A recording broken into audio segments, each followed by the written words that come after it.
Good morning. I'm doing really well this morning after the Nittany Lions did so well yesterday, huh? Good start to the season. How many of you had fun last week at the concert and the picnic? I got more emails and texts this week about how much you all enjoyed it that Barbara booked it for next year. So we're going to do same Sunday, same place, last Sunday of August, and hopefully we can get a concert either on Friday or Saturday night. Kate's working on that, so that was fun, exciting.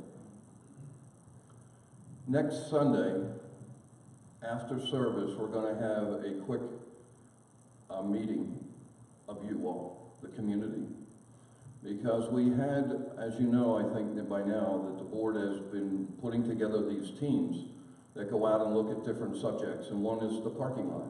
And they did a really, really good job. For the first time, I understand how big it is and what's going to happen with it. But as you may or may not know, in our bylaws, to ever do a project like this, we need 2/3 approval of you, the community. So we're going to have a meeting afterwards. There's going to be a short ballot. And basically, we were looking yes, no, kind of red light, green light, yellow light kind of thing. Do you want us to go? And the bids that we have to begin in October, so we can get it done before, it gets so cold. So a brief meeting. Jerry Bush headed up the parking lot committee. He's going to give us a brief overview, and then we're going to ask your input. And we're really looking at this point in time, yes or no, or do we want to put it off another year? But I had a conversation with Jeff, and I said, I've been here now over 2 years. I'm tired of hearing about parking lot. Let's either get it done or get rid of it or do something with it. So that's going to be your opportunity to do that, and we want you all to be part of that. So it'll be right after the service. This Thursday is a sad and a celebratory time. We're going to have a celebration of life service for Mary's beloved husband, Greg. It's at 10 o'clock Thursday morning. She has invited you as part of Unity of Harrisburg family to be there. And so as her friends and her family, and there'll be a late reception afterwards. So unexpected, but life brings unexpected to all of us. And this is our time that we can come together as a community and love on Mary when she needs us the most. So please try to be here Thursday at 10, and then the reception will be right afterwards. Okay, practical metaphysics. When this book first came out, I read it from my rational mind. I critiqued it. Anybody ever read these books that way? It was like, well, I wonder how that fits with what Charles and Myrtle taught. And I realized I got finished with the book and I didn't get a whole lot out of it. It was kind of, well, I've been there, done that, and check. But when you all picked this a couple months ago, I began to study it a little bit differently, and I said to myself at this point in time, we know the scripture says, in the beginning was a word, and the word becomes flesh. And so I took that and I said, okay, how do these words become flesh for me? And so I took it from the approach of not so much in my head, but moving down into my heart to feel it, to feel these words that Eric Butterworth, who's probably the most famous and probably talked to the most people of any Unity minister. And I realized at that time, I was sitting there and I had a little chuckle with myself, and I was like, I think Eric Butterworth is vetted pretty well, don't you think? After 50, 60 years of everybody reading everything he said and did, probably I don't need to go that route, and I'm going to look at it from going. So I'm going to invite you to do that, because it's very easy to slide into the mind that I had. It's like, I've done this, got the t-shirt, on to the next book.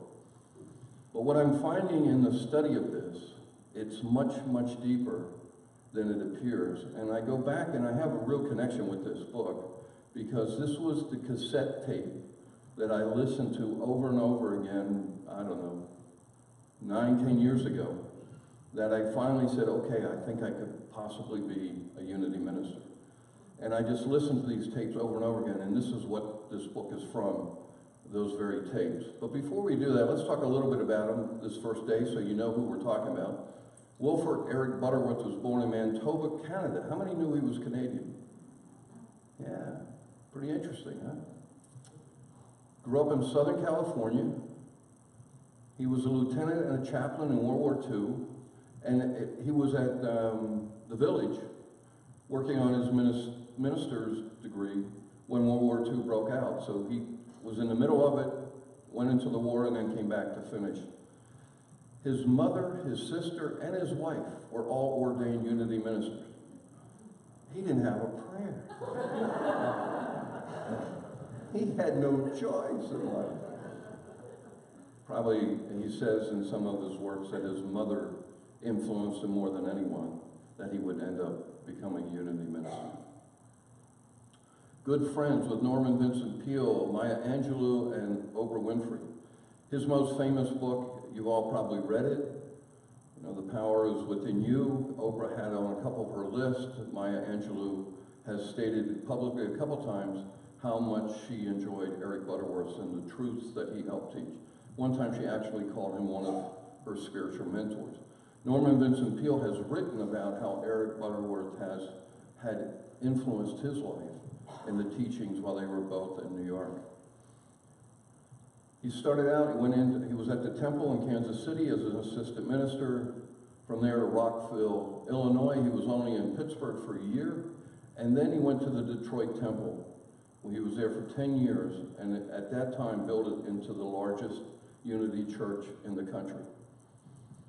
And in my ministerial studies in Detroit, we had something at the temple one day, and I was talking to the minister who's presently there, and I said, "Where's Eric Butterworth's desk?" And he said, "Well, come on, it's in my office. It's been there all these years."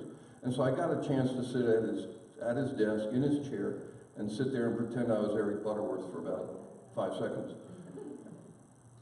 But it was interesting, and what he did, and from there he was there 10 years and then went to New York. And he was in New York till he transitioned in 2003. And he was at the Lincoln Center. His audiences were huge, thousands would attend. He also did, at CBS Radio at the time, he had a show every day. It was part of what built up his following from everything. He wrote 16 books. The first one, 1965, Unity, A Quest for Truth. It's an excellent book if you haven't read it. And 68 was his most famous. And the last book he wrote, I enjoy always reading the last book someone writes. And the last book he wrote was 2001 called The Creative Life. And I love to have that. I'm reading that while I go through this again in this study because it gives the last kind of where he was right before he transitioned with all these years of experience and talking to so many people. And it really makes a lot of sense. So this is a tape series of this book. So what happened is they took volume 1 and volume 2 of the cassettes. They've been transcribed, and then out at Unity, the editors put it together into the book that you have. This is just my opinion at this time.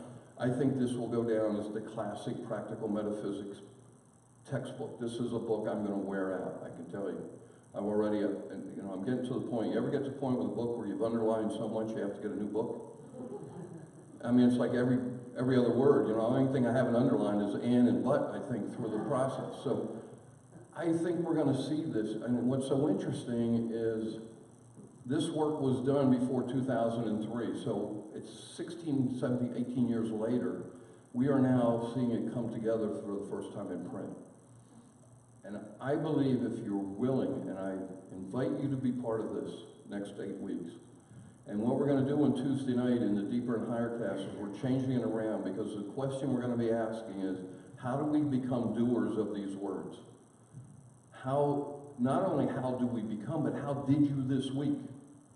And what worked, what didn't work, how would you modify it, those kind of, we're going to have those kind of live discussions, because I believe those are the kind of discussions we should have around practical metaphysics. So join us if you can on Tuesdays at 7. I'm looking forward to this to be a different kind of class than we've had before. Eric is kind of known for this statement, which I love. our attitudes become forerunners of our conditions. So we know where our attitudes come from. Our attitudes come from beliefs, right? We know in all the study we've been doing, we know where the beliefs are. They're in the subconscious. These are the things that are running behind the scenes all day long. And he's saying as we change these attitudes, we can change the conditions of our lives. I had to put a little bit of contrast here because that's kind of how I look at things sometimes. I put it in the definition of metaphysics that Charles did 100 and so years ago. The systematic study of the science of being, that which transcends the physical. What did he say? Anybody have a clue? No, you got to decipher this. It's Victorian English. But here's what Eric says. A new concept on truth. I don't know about you, but that's I've always said I'm the KISS kind of guy, keep it simple, spiritual. That's what I like. Yeah, let me get a hold of that. I can understand what that means, a new concept of a way to look at truth. And that's really what he follows here. But what I love about what he's doing, and if you pay attention here, he never tells you that he's moving beyond the unity in the physical and unity in the mental into unity in the spiritual. But he does. And I wonder if he didn't tell anybody back then because maybe the other unity ministers weren't ready to hear it. I was wondering. But he doesn't say that. But as you begin to pull apart these words in this chapter 1, we really begin to see another level of understanding, a transition above the mental science that a lot of unity, as you've heard me talk, I believe has got stuck in for a long, long time. This goes beyond that, and that's what I love about this book. The other one I had to take a look at, he talks about prayer, and we're going to have a whole chapter on that. I love what Eric Butterworth teaches on prayer. It's what I practice, because prayer to him and prayer to me is 0 words. 0 thoughts and words. But you know, Jesus, the master teacher, said, pray without ceasing. How many of you tried to figure out what that means? You walk around praying all day long. You'd be locked up, fired from your job.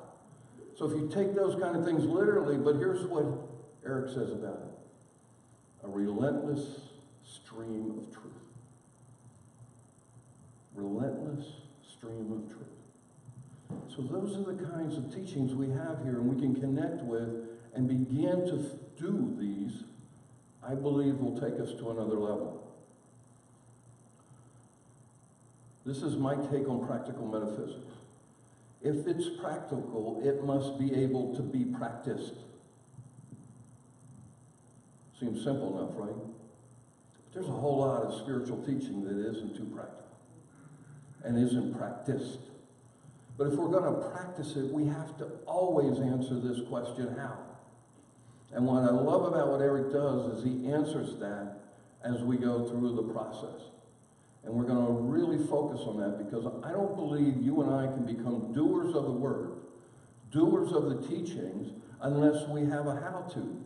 And in that how-to, we can begin to say, okay, I can integrate that on Mondays, and I can integrate that in the mornings. And that's the practical piece that we're looking for as we go through this.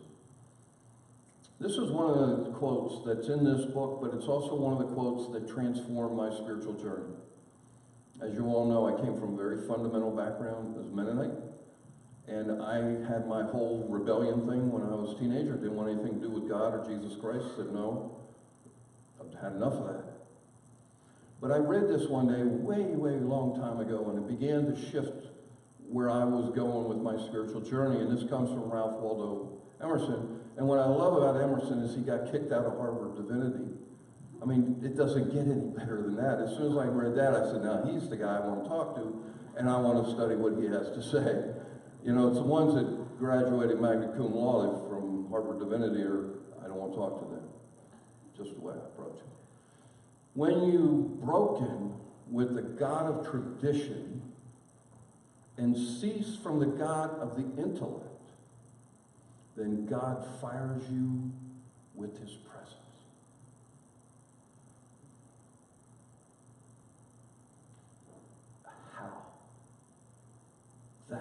what we're going to answer in chapter 1. I don't know anyone on this planet that doesn't want to have the fire of the Almighty flowing through them. Right? But we have to let go of the tradition, and we have to let go of the intellect to get there. And that's when I say that Eric Butterworth here is going to another level. He's going beyond the physical. He's going beyond the mental science. He's now talking about how to get connected in spirit. How to connect with that fire that's within all of us if we recognize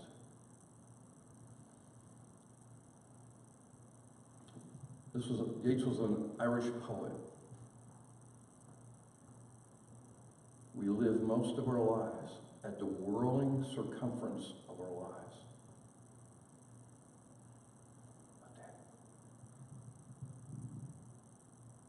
Out there's where we get wigged out. That's where we get stressed, at the whirling circumferences of our lives. It's not what Eric's talking about here. He's talking about going deep within the center core, where there is none of this. And you and I have the ability to do that when we learn how. And then we have to practice. And then it becomes practical metaphysics. So I'm going to bring out a couple key concepts on Sundays, and we're going to follow through them on Tuesdays. This is what the master teacher Jesus actually said. Not what was taught in churchianity, not what was taught in Christianity, because they teach that he's an exception. He never said that. He said, all that I've done, you can do too. A-L-L. There is no limits to that. It's not, oh, well, you only get a piece of it, and you can get a piece of it. All that I have done, you can do too. Do we believe that? Really, do you believe that? Or it's like nice words. The words become flesh if we want. All that I've done, you can do too, in consciousness, but he never said you can't do it in the physical either. Except we limit it because we've been conditioned that we are not good enough or smart enough or religious enough or spiritual enough or fast enough or pretty enough. No, he didn't say any of that. He said, everything I did, you and I can do. This was one of the laws I learned in NLP, Neuro-Linguistic Program. If one person in the universe can do it, then you can if you learn their map, the territory. Jesus was teaching this 2,000 plus years ago. If one person, me, can demonstrate this, it's repeatable by all of us. Now this is where we start to shake. Eric Butterworth says we're dealing with a repeatable Christ. Not an exception that happened once 2,000 years ago. What Jesus did was simply teach us a way so that we can repeat it within us. Repeatable Christ. Makes churchianity folks a little nervous. I've had some, they want to know if I found Jesus yet. I said, daggum, I didn't know he was lost. I figured he had the best GPS ever. I had someone from this community ask me the other day, said, do you think Jesus ever had fun? I said, fun? The dude turned water into the finest wine in the country. I think he had a party, don't you? Yeah, he had fun. Joy is one of the fruits of spirit. But we're talking about in this book in chapter 1, repeatable Christ. You can put any words you want to Christ. Because you know, words are not spiritual, right? Words are mental. They're signposts to get us to the experience. You can You can have repeatable Atman, if you're Hindu. Or coming out of the Bhagavad Gita. Doesn't matter what the word is. It's what you experience and what you feel. It's that fire of the presence within you that matters. We say in our vision, Susan did it so well this morning, that we practice the Christ consciousness here. Do we? Do you? I asked myself that question today, this week. How are we going about practicing what we say every Sunday? And what Eric is saying here is the constant creative process of being in this repeatable Christ consciousness, repeatable to each and every one of us in the universe. And it's present at every point in time and space, just as it was 2,000 plus years ago. This is really powerful stuff he's talking about here. But I keep going back to my question. Okay, how do we do this? The how question. I love this. It comes out of Acts. This was one of the second or third things that I found that was on my journey of rebelling against this fundamental religion, and it said this: God, divine consciousness, does not dwell in a building, in a temple, in a church. This is right out of Acts. They don't teach this piece. It is not in this building. God was not here today until you showed up. It was a building. As it says here, it doesn't dwell in a building. It dwells within you and I, in the consciousness within us. Never in a building built by a man and woman. Not in the human, it's inside in consciousness. Eric changes the word for God to a new word, allness. I love this because what it does for me, and I hope for you, is drop all of the negatives that you were taught about a God of duality. The Old Testament God, the God of good and bad. Another way to look at it, the God of karma.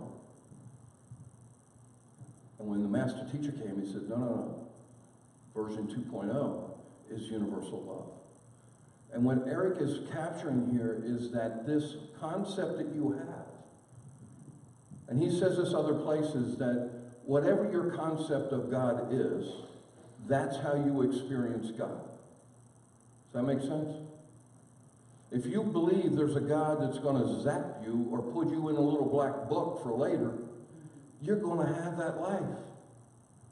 You are going to live out of that belief. But if you begin to move to a God, version 2.0 of universal love, that only loves you unconditionally no matter what you've ever done, thought, or said. I don't know where else you get that. Unconditional love. And so he says the word I use is allness. Encompasses all. The wholeness or allness of this divine consciousness.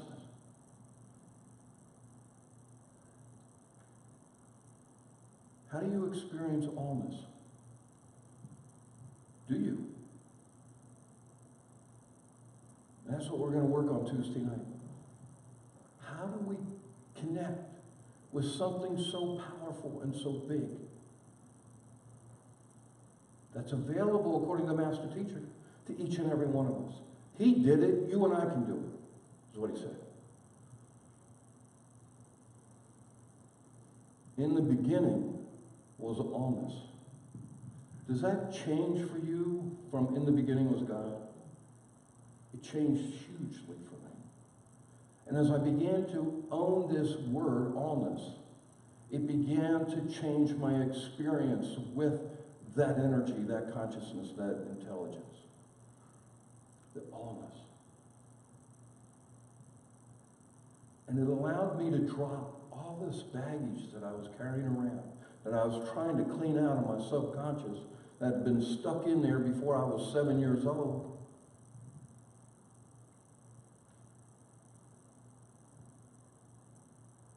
Each of us is an expression of that allness. We are the eachness of the allness.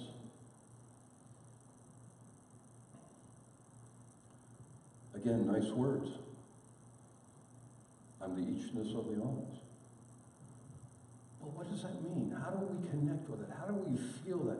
How do we begin to integrate that into what we do every day? And that's what I think this whole chapter 1 is about. So as you know, I love circles because circles to me are the completion. So allness, and we experience, Eric says, to the degree we know it. So my mind says, all right, if I know the allness by 10%, I get to experience 10%, is what he's saying here. If you know 50% of it, you get to experience 50%. But if allness is unlimited, it means you can never know it all. Because it continues to grow. And what an exciting way to live your life is that you're open to this incredible allness that keeps growing and you never catch up to it. How could you ever be bored in life? To the degree we know it, we experience it. And the universe is whole, is complete, is full. And so are we, if we know this and begin to connect with it. Now in Luke, the master teacher said, my son, daughter, the Father, allness, let's put allness in there. Allness says, you are always with me, and everything I have is yours. All that I have is yours. Do you believe that? It's only true for you and I to the degree that we believe it. We just found out. So here's our work. To begin to expand our consciousness, expand our beliefs that yes, we can have it all, but only to the level and to the degree that we believe that that's true for us. Hello, God speaking. That was an amen from God there. Did you hear that?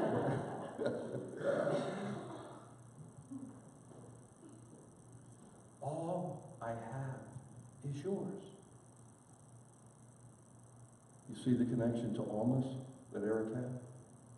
Because this was the statement of truth that he grabbed a hold of. And he said, I want to integrate a word that I can begin to connect with every day, many, many times of the day, that leads me to this place. That all is mine. Allness is a key to change things during the day. What do I mean by that?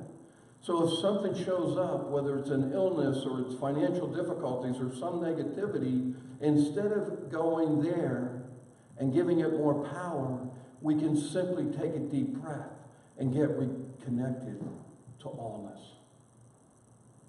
This is why it's so important for you and I to learn the how-to here. How do I do this when all of a sudden it's coming at me as a wave? Can I learn to integrate into my practice the how to go to allness so quickly that I just completely let the negativity go by? Which is totally in alignment with what the master teacher says is resist not temptation, resist not negativity. And so many times we fight it and we tweet about it and we Facebook it and add power. You say, no, take a deep breath. Go inside, get connected to allness, and give it no mind, no thought. Replace with allness. So again, here's my symbol, allness. We're eachness. If I could do the whole world, I'd have 7.4 billion eachness inside that circle.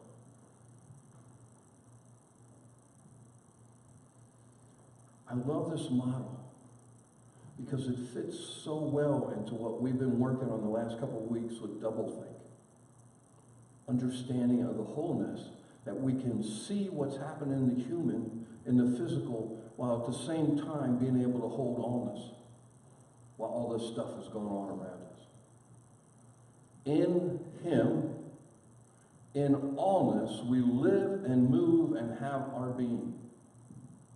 Do you see how the change to allness begins to change all of this scripture? And it allows us to connect with it and say, I believe that's true for me. Now I got to find out how to integrate it into my day-to-day. I am an eachness of the allness. Here's what Eric said about this.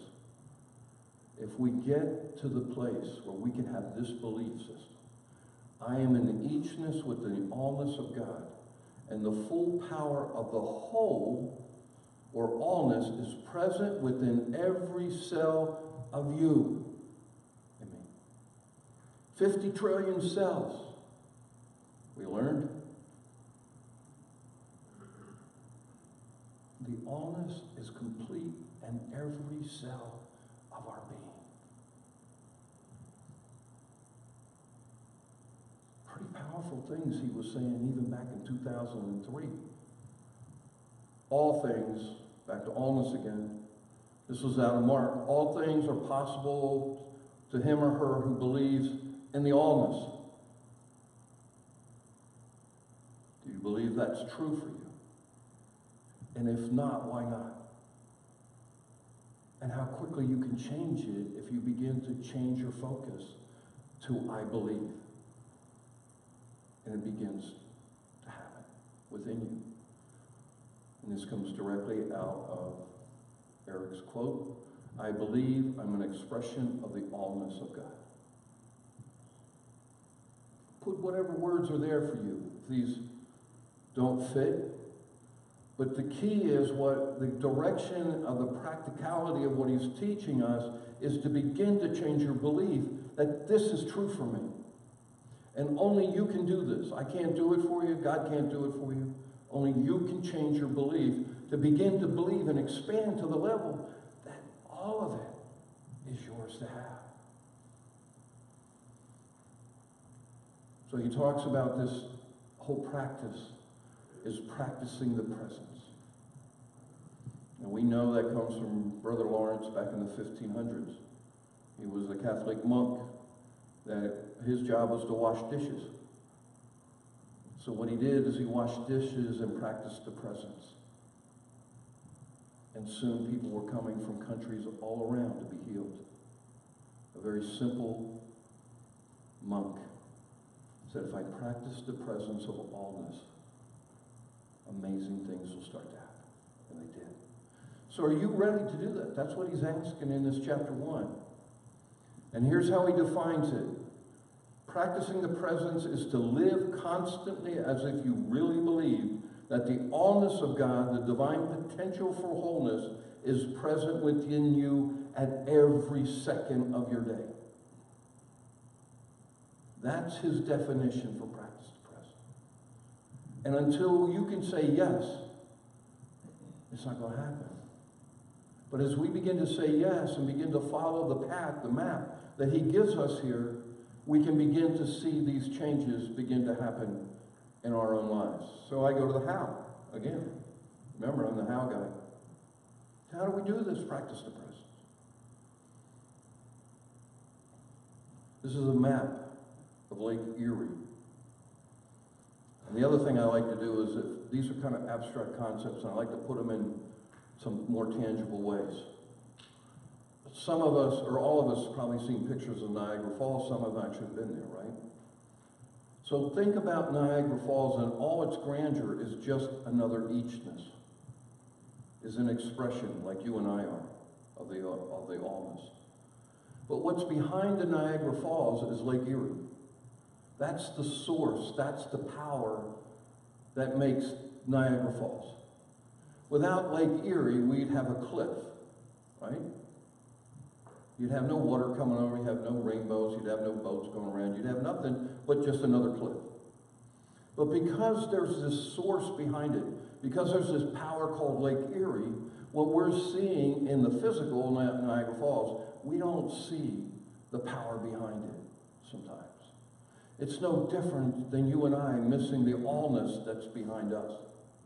And so I'm calling Lake Erie the allness, and the Niagara Falls is the eachness. It's like you and I have this incredible reservoir behind us, and I'm calling it allness, not God, because allness allows it to expand. And the allness expresses through each of the eachness. So here's the work you and I have, is when we get quiet, because we know, be still and know allness. It has to be in the stillness, it has to be in the quiet. And when we do, start connecting with this allness. And that's all we have to begin to do. Be willing to take the time. And I'm not talking about half hour, hours, I'm talking 5 minutes. Take 5 minutes in the morning and 5 minutes in the evening and do nothing but sit there and breathe, get quiet, be still, and experience allness. And you know, somebody will say to me, well, Reverend Dan, I don't know exactly how to do that. And I said, you're up in your head. Just do it. Do the Nike commercial. Do it. And be quiet. And stop analyzing how to do it. Am I doing it right? Yes, you're doing it. It'll show up. But we want to analyze it and criticize it, tweak it. Well, I better text Reverend Dan and see if I'm doing it right. You are. You're doing it and it's right. But we have to take the time. 5 minutes in the morning, 5 minutes in the evening before you go to bed. We know in our scientific studies, right, the last thought you have before you fall asleep stays in your subconscious for 4 hours. What's more powerful than you being connected to the allness of the universe as you fall asleep? You think your dreams might change? I think so. You think you're going to wake up in a different mood than you did the day before? I think so. If you spend half of your night connected with the allness of the universe, something's going to start happening to you in the middle of the night. Because the allness never sleeps. We only do in the physical. So you're going to see this a lot, because this is heavy in my heart right now. This out of James. Be doers of the word and not just hearers.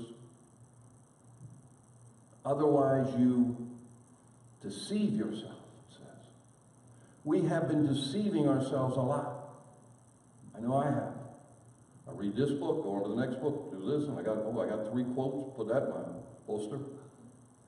No, that's not what we're talking about at all. We're talking about getting so connected that it's just that fire that Emerson talked about. And until we connect with that fire within, we have not connected to the allness. Because it shows up like that, the fire. So how do we become doers of chapter 1? This is my take. This is what I do. Try it. I welcome you to try it for this week and see what happens. 5 minutes in the morning, 5 minutes in the evening. Take a key phrase. This is called contemplative meditation. It's meditating with intent. You know, you can meditate to try to empty your mind. This is not that. This is to take truth within you and let the truth begin to connect. It didn't work for me when I got quiet, got still, and said, show me where allness is. And I kept sitting there and nothing happened.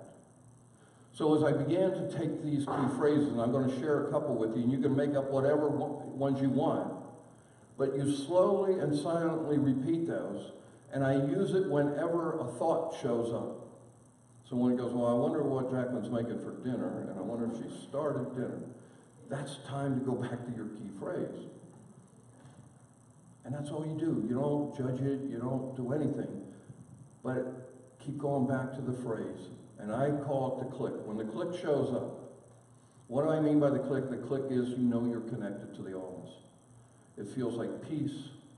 It feels like, it'll show up for you. Some people are seers, some are feelers.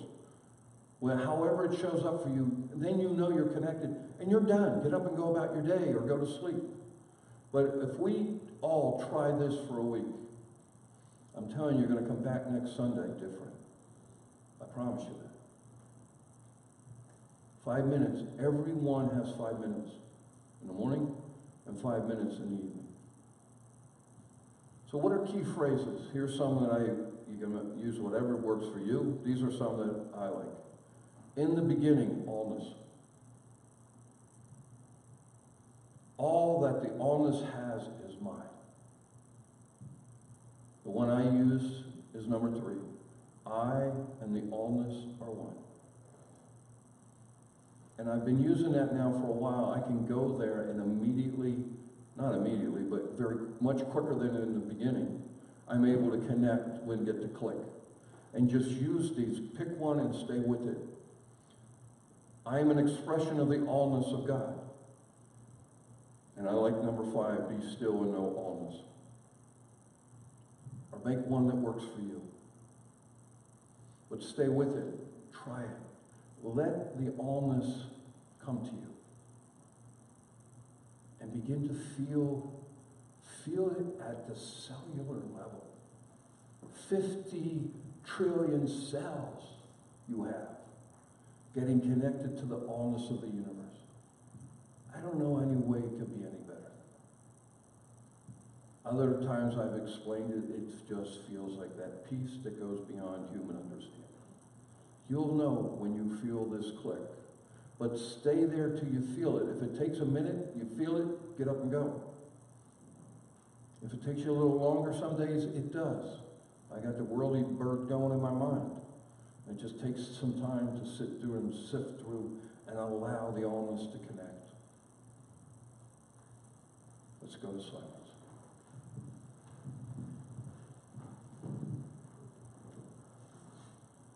I thought what I would do as we move into the meditation is actually read Eric Butterworth's meditation in chapter 1.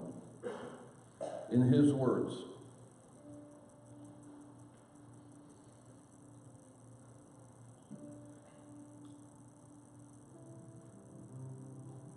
let's be still for a moment.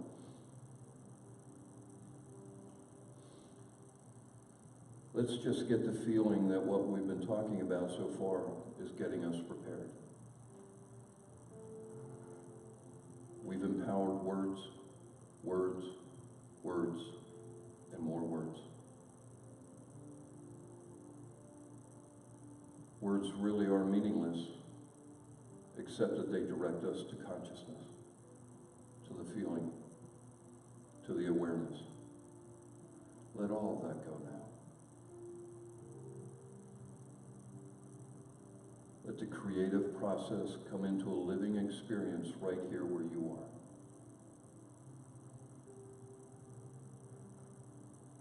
Think about the first words of the Bible. In the beginning, God. We are simply saying, in the beginning, allness.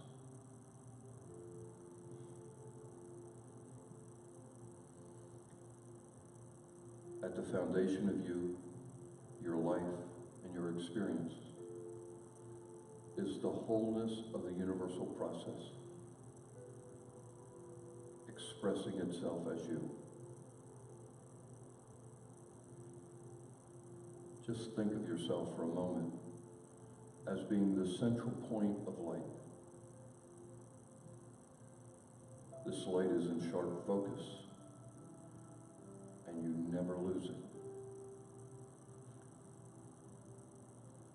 You are a point of light in the infinite light of God.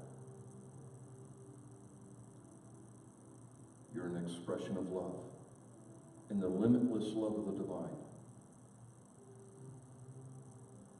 You're an experience of wholeness and health and the activity of the allness of healing life. You are a flow of substance within the all-sufficiency of the unlimited supply. And this flowing pours through you as you, and it feels good.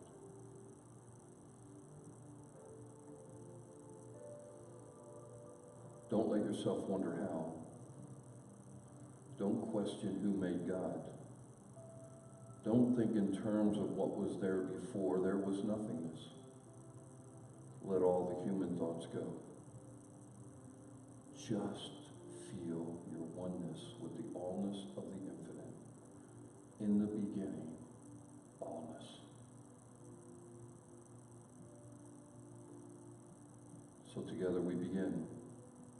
Not so much a beginning in time, although it can be that too, but that it begins here in terms of principle that you realize. In the beginning, allness. Thinking in terms of what lies before you, the work you'll be involved in tomorrow, the physical experience, even the diagnosis and prognosis of doctors who have judged your physical form. In every case, in the beginning, allness. Allness. Allness. Allness. Remember, wherever you are, the allness of God is present. And the allness of God is present because you're present. You were always, and in all ways, an eachness within the allness that is God.